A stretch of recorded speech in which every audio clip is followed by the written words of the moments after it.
제목은 조금 어렵고 무서운 제목입니다. 주님의 재림을 기다리는 삶이라는 제목으로 함께 말씀을 나눴으면 합니다. 미움받을 용기라는 책이 있었습니다. 베스트셀러가 몇 주 동안 되기도 하고 사람들에게 참 많이 읽히기도 한 책입니다. 근데 그 책 안에 저자는 인생을 기다란 선으로 얘기를 하고 있고, 그리고 그 선은 남들이 정해놓은 삶, 남들이 이렇게 하는 것이 옳은 인생이다라고 얘기하는 그 삶이라고 얘기를 하면서, 사람들이 만약에 저 정상에 도착했을 때 내가 성취했다, 잘 끝났다, 이것은 모두 남의 시선에 의해서 결정되는 것이지 자신의 결정이 아니다. 그래서 이것은 상정상은 굉장히 순식간에 일어나는 일이고, 거기까지 올라가기 위한 긴 시간 동안 그냥 평지에, 정상이 아닌 평지에서 오르막을 걸어가는 그 길, 인생에 굉장히 많을 건데 그 길은 소중하지 아니한가, 이렇게 질문을 하면서 그 시간, 그때, 바로 지금 이것을 굉장히 소중히 여겨야 된다. 이때가 정말 나의 삶이고 나의 가장 중요한 순간이다 얘기하는 장면이 있습니다. 참 좋은 글인 것 같습니다. 그래서 인생은 어떤 사람은 점의 인생을 갖기도 하고 어떤 사람은 선의 인생을 갖기도 합니다.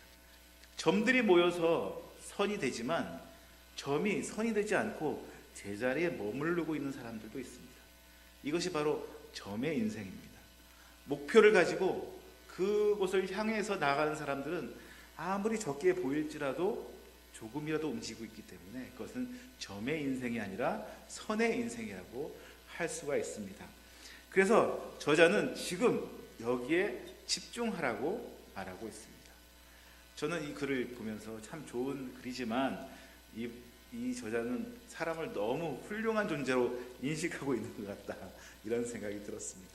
왜냐하면 제가 생각하기로 사람은 그렇게 선하지도 의롭지도 않기 때문에 그렇습니다. 사람들이 모든 것을 할 수 있다고 생각하지만 결코 그렇지 않다는 것은 우리가 인생의 경험상 많이 알고 있는 상황입니다. 그런데 우리가 인생을 살 때 하루하루를 어떻게 사느냐, 충실하고 성실하게 사느냐, 그것이 나를 위한 삶이냐 주임을 위한 삶이냐, 여기에서 바로 점의 인생과 선의 인생으로 나뉠 수 있다는 것입니다. 그래서 목표를 가지고 주님의 본향을 향해 달려가는 우리의 인생은 점의 인생이 아니라 선의 인생이라고 할 수 있는 것입니다. 성경에 보면 5달란트, 2달란트, 1달란트를 준 종에게 주고 떠난 주인 얘기가 나옵니다. 저는 이 말씀을 어릴 때 봤을 때 너무한 거 아니냐, 어떤 사람은 5개를 주고 어떤 사람은 1개를 주고 공평하게 줘야지 왜 이렇게 조금만 주고 이렇게 갔을까, 그런 생각을 가진 적이 있었습니다. 근데 제가 나중에 알고 보니까 금 1달란트는 34kg? 금 34kg 정도의 양이고 성년이 20년 동안 일을 해야지 벌 수 있는 큰 돈이라고 합니다. 그것이 1달란트가 그렇게 작은 금액이 아니라는 것입니다. 근데 어떻게 했습니까? 5달란트 받은 사람은, 2달란트 받은 사람은 열심히 그걸 위해서 사용하고 불리기 위해서 노력을 했습니다. 제가 유치부를 담당하다 보니까 이 말씀이 유치부 학생들에게 이렇게 설교를 할 때가 있었어요. 근데 성경엔 무엇을 했다라고 자세히 나와 있지만 더 자세하게 알려주기 위해서 5달란트 받은 사람은 양을 사가지고 그 열심히 양을 불려서 5달란트를 만들고, 또 2달란트 받은 사람은 포도나무를 심어서 포도나무를 열심히 가꿔서 포도를 많이 열리게 해서 팔아서 2달란트를 남겼다, 이렇게 설교문이 있었습니다. 근데 1달란트 받은 사람은 아시다시피 땅에 묻어놨습니다. 땅에 묻어놨다는 것은 무엇을 얘기합니까? 앞에 2 사람은 그 배로 그 달란트를 얻기 위해서 열심을 다해 일을 했습니다. 근데 1달란트 받은 사람은 어떻습니까? 그냥 땅에 묻어놓고 아무것도 하지 않았습니다. 오직 자기만을 위한 시간만 보냈던 것입니다. 이것이 바로 점의 인생을 얘기하고 있습니다. 주님은 자기 자신만을 위해서 사는 삶, 이것은 주님이 절대 좋아하지 않는 삶이라는 것을 성경을 통해서 알려주고 있는 것입니다. 그런데 이 선의 사람과 점의 사람을 제가 왜 얘기를 할까요? 주님은 마지막 때에 선의 사람과 점의 사람을 구분하고 판단하시기 때문입니다. 그래서 오늘 이 점의 사람은 끝까지 자기 자신을 위해서 살기 때문에 두 가지에 빠지게 되는데, 그것이 뭐냐면 허무주의와 쾌락주의에 빠지게 됩니다. 허무주의와 쾌락주의에 빠지게 되는데, 인생에서 내가 이거 해서 뭐 하나, 이거 해서 뭐가 나에게 유익인가, 아무것도 필요 없어, 하지 말아야 돼, 모든 것이 허무하다, 이렇게 생각하는 허무주의와, 자기 자신이 그곳에서 조금이라도 다른 곳에, 주님이 아닌 다른 곳에 더 기쁨을 얻기 위해서 쾌락을 향해서 달려가는 이 두 가지 모습으로 나타나게 됩니다. 마시자, 놀자, 즐겁게 놀자, 인생이 뭐가 있느냐, 먹고 죽자, 이렇게 생각하는 사람들 많이 있습니다. 마치 오늘이 자기 인생의 마지막 날처럼 신나게 놀고 있습니다. 그런 사람은 어떤 사람입니까? 바로 점의 인생의 사람인 것이죠. 오늘 말씀을 통하여서 주님이 재림할 것에 대해서 우리에게 말씀하고 있습니다. 이 점의 사람은 주님이 재림할 때 분명하게 당황할 것입니다. 그런데 믿지 않는 사람만 이렇게 점의 인생을 사는 것이 아니라 교회 안에서도 점의 인생을 사는 분이 있습니다. 어떤 사람이 그런 사람일까요? 말씀을 한번 보도록 하겠습니다. 베드로후서 3장 3절에서 9절 말씀입니다. 첫 번째, 주님은 반드시 오십니다. 베드로후서 3장 3절에서 9절 말씀 함께 읽겠습니다. 시작.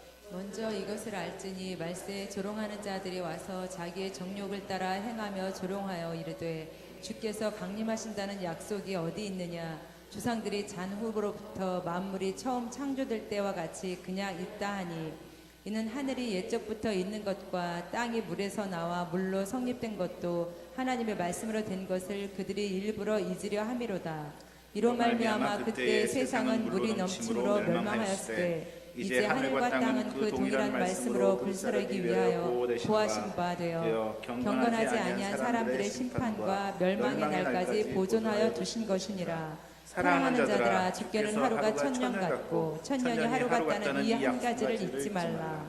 주의 약속은 어떤 이들이 더디다고 생각하는 것 같이 더딘 것이 아니라 오직 주께서는 너희를 대하여 오래 참으사 아무도 멸망하지 아니하고 다 회개하기에 이르기를 원하시느니라. 아멘.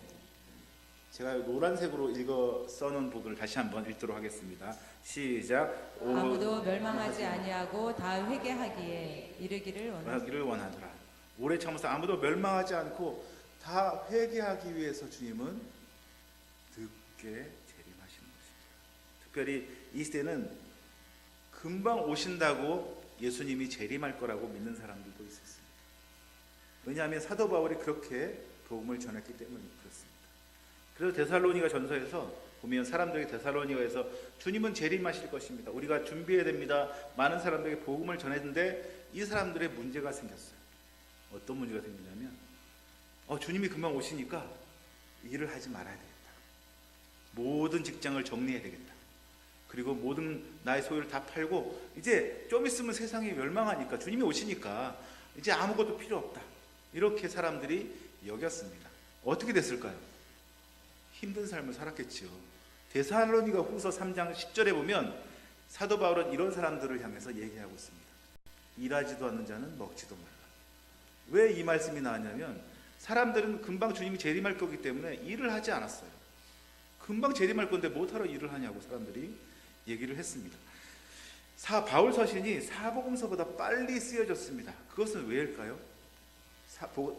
바울 서신은 편지로 교회를 성장하기 위해서 보낸 편지들이었습니다. 그런데 사복음서는 주님의 일생을 써놓은 글입니다. 그런데 이것이 초기에는 그렇게 필요하지 않았어요.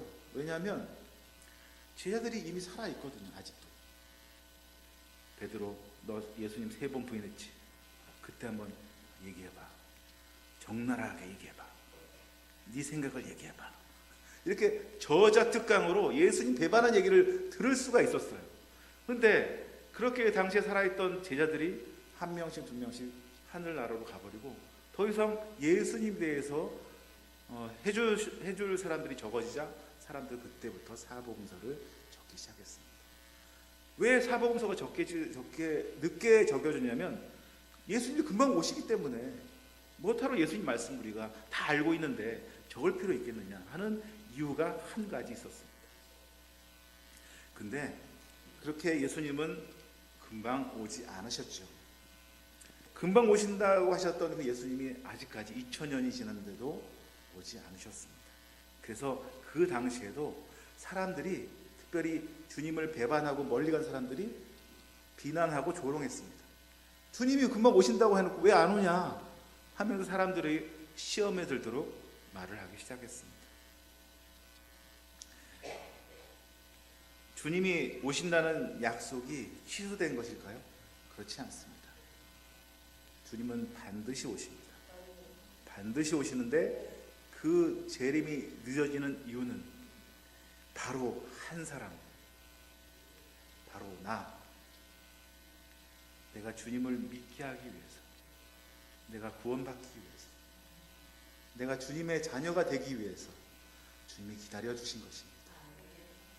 그분이 왜 재림하지 않고 지금까지 안 오시는가? 사람들은 아직도 믿지 않는 사람들이 놀립니다. 주님이 오신다고 했는데 왜 안 오냐? 하지만 그것은 모르는 말입니다. 만약에 주님이 언제 오겠다라는 약속을 하시고 그 기한을 정해졌다, 이렇게 한번 생각해 봅시다. 이렇게 하면 그 사람들이 굉장히 편할 것 같죠? 그렇지 않습니다. 세상이 끝날 것이라는 것이 딱 어떤 몇 월 며칠 몇 시에 끝난다 이렇게 정해졌다면 우리가 거룩한 삶을 살고 있을까요? 우리가 깨끗한 삶을 살고 있을까요? 지금까지 마음대로 살다가 그 마지막 하루 전에 회개하고 주님 제가 잘못했어요, 저를 용서해 주세요, 이렇게 하면 주님이 우리 용서해 주시겠지. 혹시 이런 생각 안 드십니까? 저는 좀 그런 생각이 들었는데, 근데 그런 사건이 92년도에 있었어요. 99년도에 예수님이 재림할 거라는 생각을 하고 7년 대환란, 그러니까 7년 전 1992년도에 다미성교회라는 성교회가 주님이 재림할 거다 하면서 모든 재산을 다 팔고 교회 다 바치고 흰 한복을 입고 교회에서 찬양하며 기다렸어요. 어떻게 됐을까요? 안 오셨죠. 그때는 아무도 모르기 때문에 그렇습니다. 주님은 우리를 위해서 안 가르쳐 주신 거예요. 우리가 정확하게 언제 오겠다고 그 말씀이 만약 있었다면 우리 삶은 굉장히 피폐한 삶을 살고 있을 것입니다. 늦게 오신다고 우리가 푸념하는 것이 아니라 나를 구원해 주시기에 늦게 오시는 감사의 마음이 있어야 됩니다. 그리고 나를 구원하신 그분이 저 사람도 구원했으면 좋겠다, 이런 생각이 혹시 들지 않으십니까? 주위에 저 사람은 꼭 예수님 믿었으면 좋겠는데, 그런 마음을 가지신 분이 혹시 있지 않으십니까? 그런 사람을 주님이 오시기 전에 전했으면 좋겠다, 이런 생각이 듭니다. 저도 중학교 때부터 교회를 다녔지만 그 이후에 아버지와 어머니가 그렇게 열심히 교회를 다니지 않으셨어요. 썬데이 크리스찬이라고 그러죠. 또 심지어는 가나안 성도가 되기도 했습니다. 가나안 성도가 뭡니까? 가나안을 거꾸로 하면 안 나가. 교회 안 나가시는 삶을 살기도 하셨습니다. 그런데 제가 목사가 된 이후에 부모님이 달라지셨어요. 믿음 생활이 굉장히 훌륭해지셨어요. 특별히 저희 아버지는 말씀을 너무 연구를 많이 하셔서 목사님이 신방 왔다가 말씀 너무 연구하지 말라고 그런 말씀까지 들을 정도로 노트에 보면 빽빽하게 말씀에 대해서 적고 했던 것을 볼 수가 있어요. 너무 열심히 신앙생활을 하게 됐어요. 저는 참 감사하고 있습니다. 주님께서 주시는 은혜를 우리가 좀 경험했으면 좋겠습니다. 나 때문에 늦게 오시는구나. 나를 위해서 늦게 오셨구나. 또 저 사람을 위해서 늦게 오시는구나. 저 사람을 증거해 예수님을 전해야 되겠구나. 이런 마음을 가지는 저와 여러분이 되었으면 좋겠습니다. 두 번째로 첫 번째는 주님은 반드시 오십니다. 두 번째는 주님은 오시되 생각하지 않은 때에 오십니다. 우리가 예수님은 비유로 말씀하시기를 도둑의 비유로 두셨어요. 혹시 도둑이 오늘 당신의 집을 털겠습니다, 이렇게 예고를 하고 오는 도둑이 있으신가요? 없지요. 도둑은 저도 모르는 사이에, 아무도 모르는 사이에 오게 됩니다. 가끔 영화에 보면 내가 오늘 너를 털겠어, 너의 여왕의 왕관을 오늘 가져가겠어, 이렇게 궤도 루팡처럼 예언을 하고 가는 그런 도둑이 있지만, 이건 영화상이고 실질적으로는 도둑은 아무도 모르게 들어오게 됩니다. 그러면 주님께서 도둑처럼 비겁하게 오시겠다는 뜻입니까? 아닙니다. 오셔가지고 우리 모든 것을 가져가겠다는 뜻입니까? 아닙니다. 그것은 주님은 그 때를 알지 못하게 오시겠다는 말씀입니다. 베드로후서 3장 10절을 한번 읽어보도록 하겠습니다. 시작. 그러나 주의 날이 도둑같이 오리니 그날에는 하늘이 큰 소리로 떠나가고 물질이 뜨거운 불에 풀어지고 땅과 그 중에 있는 모든 일이 드러나리로다. 아멘. 베드로후서에도 주님이 도둑같이 이르겠다고 말씀하고 있습니다. 이때 베드로후서가 쓰여진 이때는 굉장히 좀 늦은 시간이었는데, 많은 사람들이 예수님의 재림하지 않는 것에 대해서 굉장히 많은 사람들이 비판을 했습니다. 기롱하는 자가 있었습니다. 미혹하는 자가 있었습니다. 이 사람들은 예수님은 절대 오지 않는다, 너희들이 믿고 있는 예수님은 이제 오지 않는다, 사람들에게 계속해서 미혹을 하는 사람들이었습니다. 누가복음 12장 39절 아까 읽었는데 다시 한번 읽어보도록 하겠습니다. 시작. 너희도 아는 바니 집주인이 만일 도둑이 어느 때에 이를 줄 알았다면 그 집을 뚫지 못하게 하였으리라. 아무런 예고 없이 주님은 오시는데 또 어떻게 오냐? 문으로 들어오는 게 아닙니다. 여기 보면 벽을 뚫고 오겠다고 얘기를 하고 있습니다. 이것은 이스라엘 근동지방에 집을 어떻게 만들어졌는지 알면 금방 이해가 가는 모습입니다. 우리같이 시멘트나 돌로 이렇게 쌓은 것이 아니라 흙으로 벽을 쌓았던 것입니다. 그래서 그 중풍병자에 걸린 내 친구가 지붕을 뜯어서 친구를 내렸던 것처럼 그렇게 집이 아주 튼튼하게 지어지지는 않았습니다. 그래서 도둑이 벽을 뚫고 들어오기로 했습니다. 그래서 우리가 정문만 지키면 돼, 들어오는 문만 쳐다보고 있으면 될까요? 안 될까요? 안 됩니다. 이것은 무엇입니까? 우리가 조금 더 준비하고 긴장을 늦추지 말아야 된다는 것입니다. 세 번째로 한번 보겠습니다. 세 번째로 주님은 오셔서 상과 벌을 내리십니다. 제가 이것을 볼 때에 주님이 상은 주시면 좋겠는데 벌은 왜 주실까? 이런 생각을 했습니다. 근데 어떤 사람이 상을 받게 될까요? 우리는 그것만 알면 됩니다. 상을 받는 그것만 알고 그것을 계속 실천해 나가면 됩니다. 첫 번째 뭐냐면 깨어 있어서 준비하면서 살아가야 됩니다.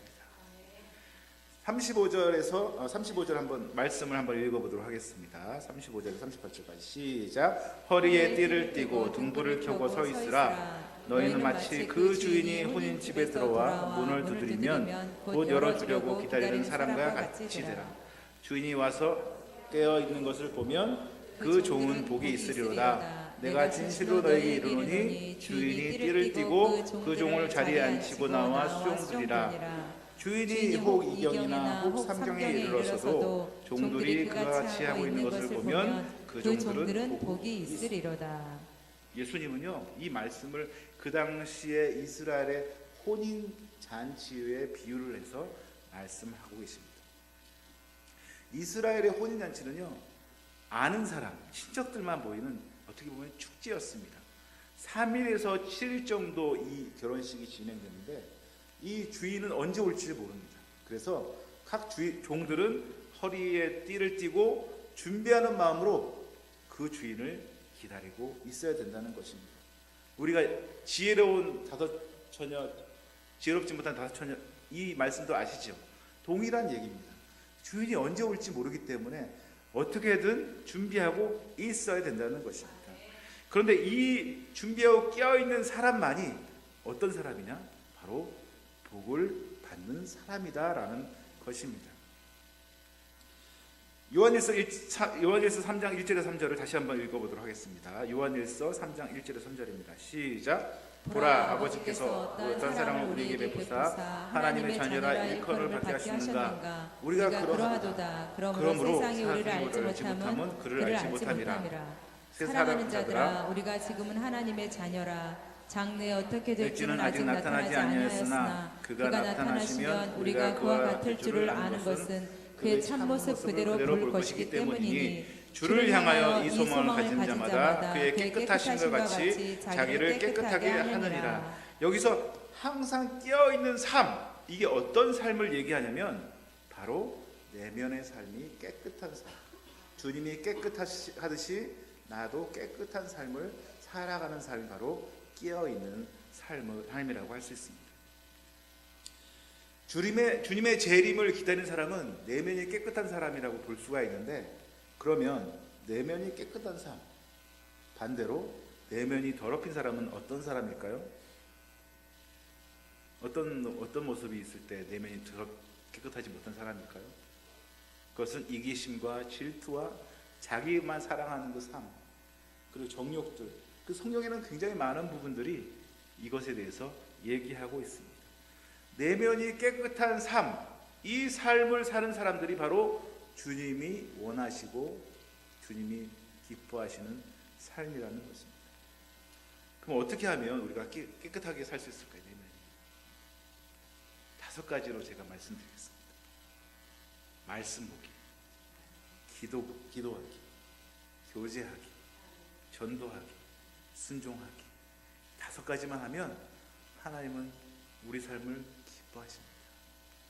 하나님 말씀을 보고 하나님 말씀대로 그 말씀에 순종하는 삶을 살고 기도하면서 우리 교회 안에서 공동체에서 서로 교제하고 그리고 믿지 않는 사람들에게 전도도 하고 하나님이 명령하시고 말씀하신 것을 온전히 순종하는 삶, 이 삶이 바로 주님이 기뻐하는 삶입니다. 그러면 어떻게 하면 우리가 준비된 삶을 살 수 있을까요? 2번째는 사명을 이루며 살라입니다. 따라합시다. 사명을 이루며 살라. 사명을 이루며 살라. 청지기 비유에서 선한 청지기가 나오고 악한 청지기가 나오는데요. 선한 청지기와 악한 청지기의 차이점이 뭔지 아십니까? 차이점이 뭘까요? 선한 청지기는 하나님을 높이고 하나님을 위해서 하나님만 위하고 내 가족은 내팽개치고 우리 아는 사람 다 내팽개치고 오직 하나님만 위하는 삶, 이것이 선한 청지기일까요? 그 반대만 돼서 또 문제가 되겠죠. 우리 가족만 위하고 우리 공동체만 위하고 하나님은 상관없이 사는 것, 이것도 문제가 되지만 성경이 말하는 것은 굉장히 간단합니다. 바로 그 태도가 어떤 태도를 가졌느냐에 따른데, 어떤 태도냐면 사람을 어떻게 대하느냐, 사람을 대하는 태도에 의해서 선한 청지기와 악한 청지기로 나눌 수가 있습니다.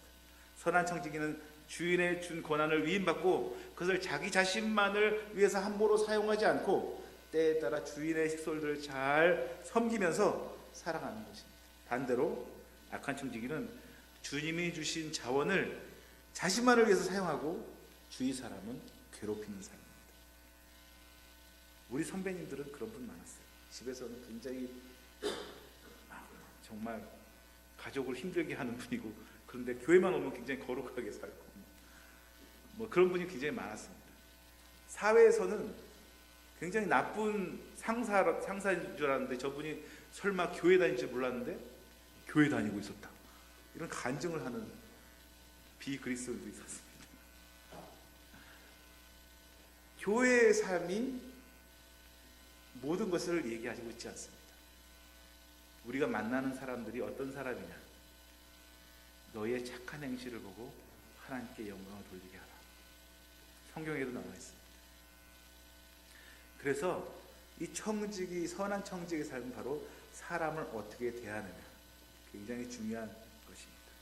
옆에 분하고 좀 말씀 한번 해볼까요? 잘 섬기겠습니다. 왜 안 하세요, 차 집사님?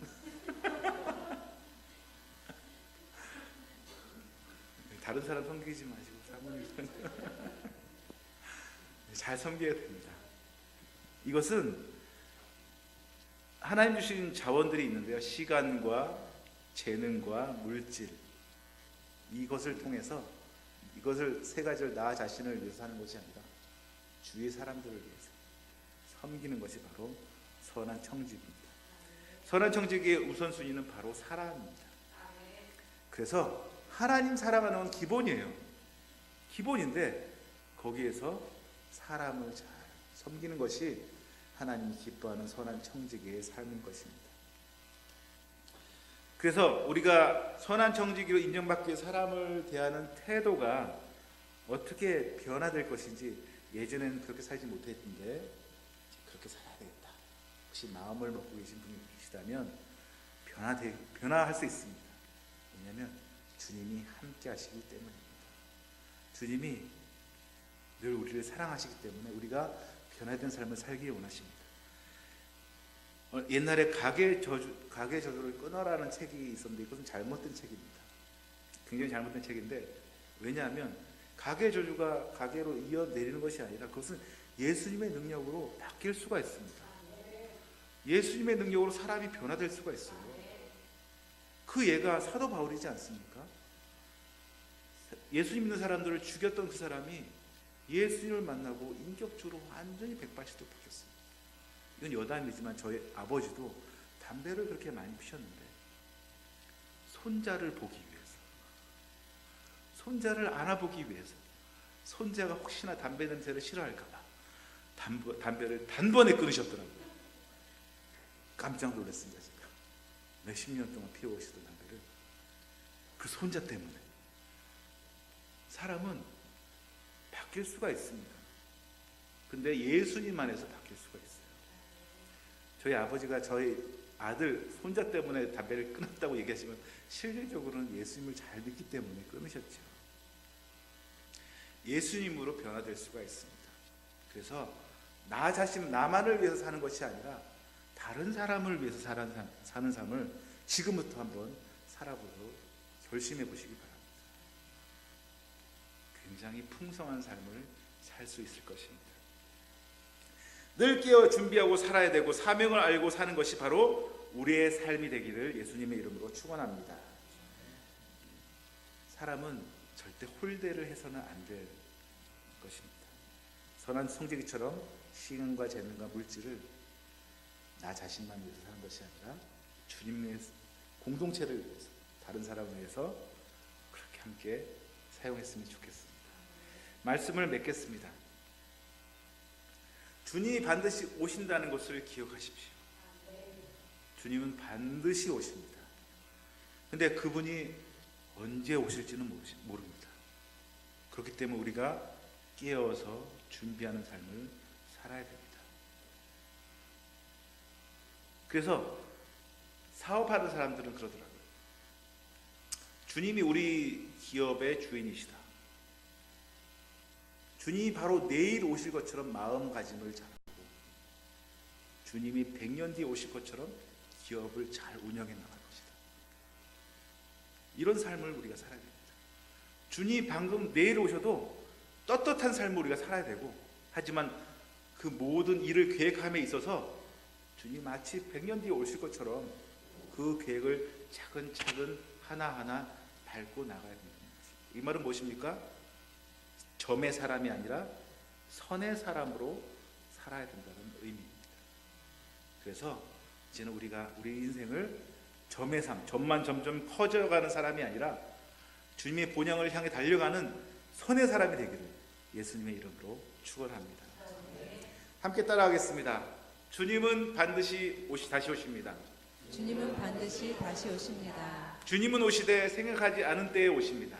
주님은 오시되 생각지 않은 때에 오십니다. 주님은 오셔서 상과 벌을 내리십니다. 주님은 오셔서 상과 벌을 내리십니다. 아멘. 제가 오늘 함께 찬양을 하고 싶은데요. 주님